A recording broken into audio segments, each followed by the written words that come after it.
तो खुदा सब आशीष बरकत दे। फिर का पा नीति वचन 3:32 पढ़ांगे, एक जन पढ़े। क्योंकि यहोवा कुटिल से घृणा करता है, परंतु अपना भेद सीधे लोगों पर खोलता है।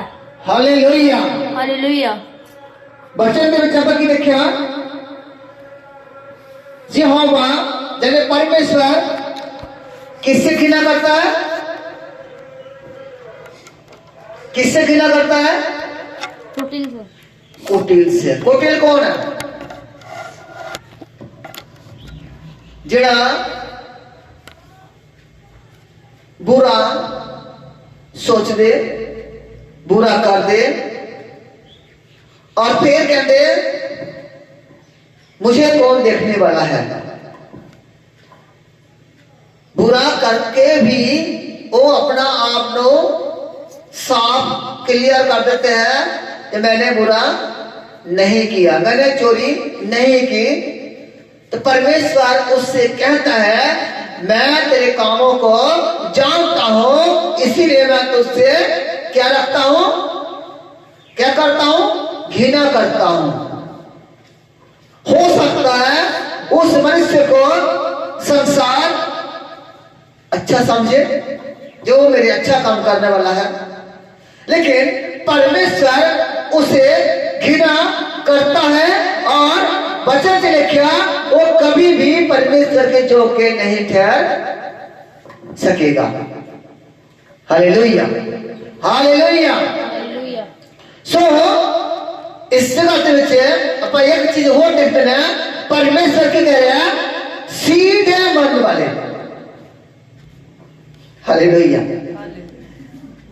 अपन पहले की देखा दुष्ट काम करने वाला की गल हो रहा, और दूसरा की हो रहा सीधे मन। अब सीधे मन वाला कौन है? सीधे मन वाला कौन है? जो बुराई तो दूर रहती है, जेड़ा किसी के प्रति गलत सोच नहीं रखता, किसी को गलत निगाह नाल नहीं देखता। परमेश्वर ओदे लिए कह रहे हैं मैं की करता सीधे लोगों पर, की करता भेद खोलता। सीधे लोगों पर परमेश्वर अपना भेद खोलता। हालेलुया। सीधे लोगों पर परमेश्वर भेद खोलता है। Hallelujah hallelujah hallelujah. तो परमेश्वर का पवित्र कलाम जो हम सीख रहे हैं, क्या सीख रहे हैं? दुष्ट और सीधे लोग। तो यहाँ पे दुष्ट और सीधे लोग दोनों को हम वचन में देखते हैं। परमेश्वर किससे प्रेम करते हैं? सीधे लोग से या दुष्ट से? परमेश्वर दुष्ट से क्या करते हैं? घृणा। और सीधे से क्या करते हैं? प्रेम। और उससे वो अपना भेद को भी खोलता है। Hallelujah hallelujah hallelujah. सो आओ असी 33 वचन में देखेंगे, इसमें भी कुछ सीखने को मिलेगा हमें। दुष्ट के घर पर यहोवा का शाप और धर्मी के वास स्थान पर उसकी आशीष होती है। यहाँ पे बहुत बड़ी बात परमेश्वर हमें सिखा रहे हैं। दुष्टों के घरों पर क्या रहती है? श्राप। अब हम सोचेंगे क्या वो रोटी नहीं खाते? खाते, पर वो रोटी श्रापित है। वो रोटी श्रापित है। रोटी तो मिलती है पर श्रापित होती है। उस घर के अंदर श्राप रहती है, और जो श्राप उस घर के अंदर रहते हैं, उस श्राप की करता है उनकी बच्चे परिवार सबको श्रापित करते हैं। लिखिया वो दुख में रोटी खाया करेगा। रोटी सबको मिलेगा, सबको मिलेगा, लेकिन वो दुख में रोटी खाया करेगा। Hallelujah hallelujah. और धर्मियों के वास स्थान पर उसकी आशीष होती है। हालेलुया। देखिए, जो जिस जगह में धर्मी निवास बना के रहते हैं, वास करते हैं, उस जगह में परमेश्वर का आशीष बनी रहती है। वो कभी भी उसकी आशीष टालेगा नहीं। Hallelujah, hallelujah, hallelujah. हालेलुया। तो यहाँ पे धर्मियों के घर पर क्या रहती है? वास स्थान पर जगह पे क्या रहती है? उसकी आशीष रहती है, और उसकी आशीष कभी खत्म नहीं होगी। वो परमेश्वर वादा करता है। Hallelujah, hallelujah, hallelujah. हालेलुया। तो परमेश्वर जो सबका ध्यान रखने वाला, सबका काम देखने वाला, सबका नाम रखने वाला, सबका हर इच्छा पूरा करने वाला, वो परमेश्वर हमारी हर कामों को भी जानता है। यहां तक भी हमारी मन के अंदर में जो हम सोच रहे हैं, कहा? मन के अंदर। बाहर का तो इंसान सुनते हैं, बाहर का कोई सुन लेगा, लेकिन जो हम अपना मन के अंदर सोचते हैं, परमेश्वर उसको भी जानता है। Hallelujah, hallelujah. तो परमेश्वर किस पर अपना आशीष खोलता है? धर्मियों पर, जो धर्म के काम को करता है, जो धर्म के काम को करता है। अब हम इस जगह में एक बात को क्लियर भी जान सकते हैं, अगर हमारे काम धर्म का नहीं है तो आशीष खोलने वाला नहीं है, हम शराबित है और हमारे घरों पर भी शराब बना रहेगा। अब हमें क्या करना है और क्या नहीं, ये सारे बातें किसी से पूछने की जरूरत भी नहीं है। अगर हम अपने आप से पूछे कि हम क्या करते हैं, तो हमें उसका उत्तर हम से ही मिल सकती है कि नहीं? क्योंकि हमारे काम को हमसे बेहतर कोई नहीं जानता। जो काम को हम करते हैं, उस काम को हमसे बेहतर कोई नहीं जानता। परमेश्वर तो जानता ही जानता है, लेकिन सबसे पहले उस काम को हम ही जानते हैं, क्योंकि हम उस काम को करके आए हैं, जा करने को जा रहा है। Hallelujah, hallelujah. तो 34 वचन को हम पढ़ लेते हैं। ठट्ठा करने वालों से वे निश्चय ठट्ठा करता है।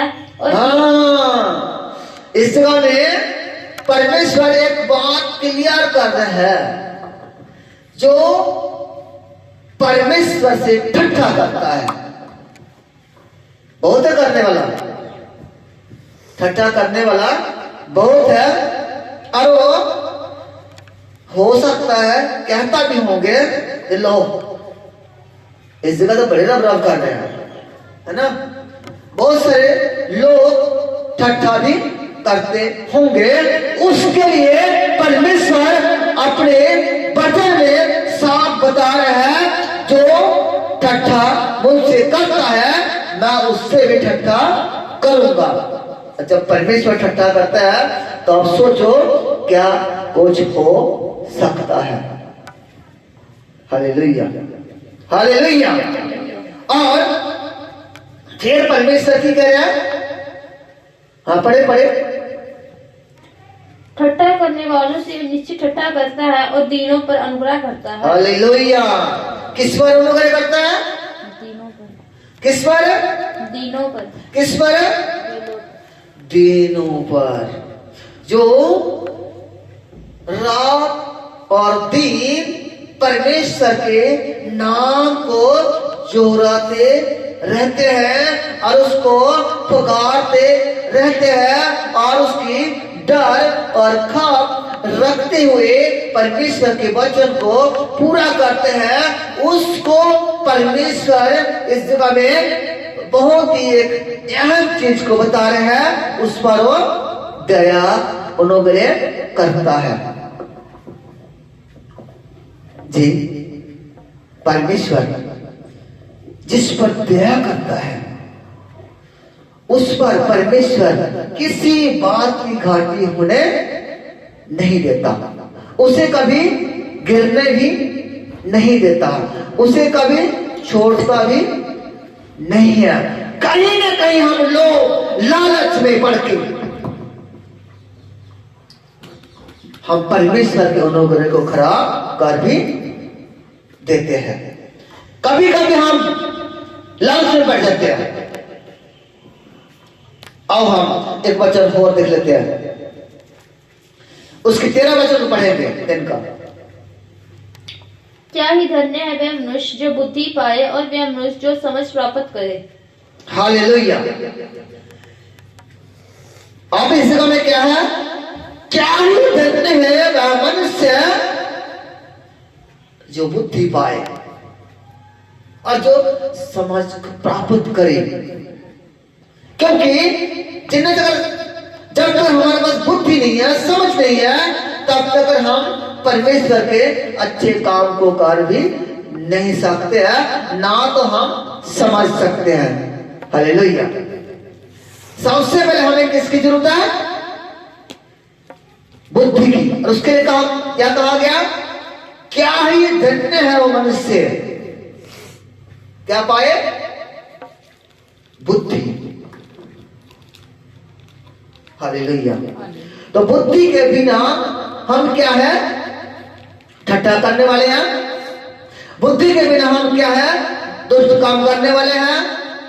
हम सोचते हैं जो दुष्ट काम करने वाले समझदार होंगे, पर नहीं, क्योंकि वचन में लिखा है कोई भी समझदार नहीं है, कोई भी भला करने वाला भी नहीं है। सब के सब निकामे हैं, सब के सब लोभी है, सब के सब लालची है। परमेश्वर के पवित्र वचन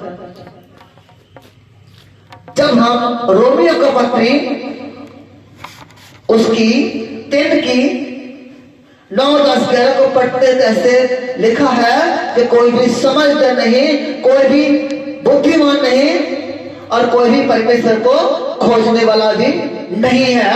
तो यहाँ पे हम पढ़े हैं कि क्या ही धन्य है मनुष्य, क्या ही वो धन्य है मनुष्य जो बुद्धि को पाए और समझ को प्राप्त करे। Hallelujah, hallelujah. हालेलुया। आओ हम एक वचन और लेते हैं 14 को भी।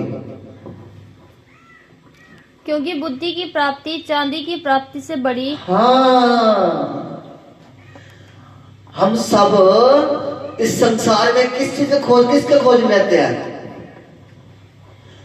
सोना, चांदी, हीरे, मोती, है ना। खास करके जनरली करते आज मेरे गले से कोई अच्छा सोने का हार होता, मेरे कलाई में बढ़िया से बढ़िया सोने चांदी की ब्रेसलेट होती, कानों में बड़े बड़े झुमका होते, है ना। सोना चांदी के बारे में हम कितना एक अहम देते हैं, है ना। तो वचन में सोना चांदी के बारे में की कह रहा है? हाँ, पढ़े 14 वचन को। क्योंकि बुद्धि की प्राप्ति चांदी की प्राप्ति से बड़ी और उसका लाभ चौके सोने के लाभ से भी। हालेलुया। क्योंकि बुद्धि की प्राप्ति, जिसके पास बुद्धि है उसके लिए कहा जा रहा है सोना चांदी से भी उत्तम है वो। अब एक संसारिक कहावत है, हम उसको जोड़ते हैं। अगर एक पागल को सोना पकड़ा दोगे, क्या वो सोना को सोना समझेगा? वो सोना को पत्थर नहीं समझेगा और कहीं भी फेंक देगा। फेंकेगा नहीं फेंकेगा? क्योंकि उसमें क्या नहीं है? क्या नहीं है? बुद्धि नहीं है। उसमें क्या नहीं है? बुद्धि नहीं है। इसीलिए वो क्या करेगा? सोना को भी फेंक देगा। जब उसमें बुद्धि होगा तो सोना को भी ढक रखेगा रखेगा। लेकिन फिर भी वचन क्या कहता है, बुद्धि जो है वो सबसे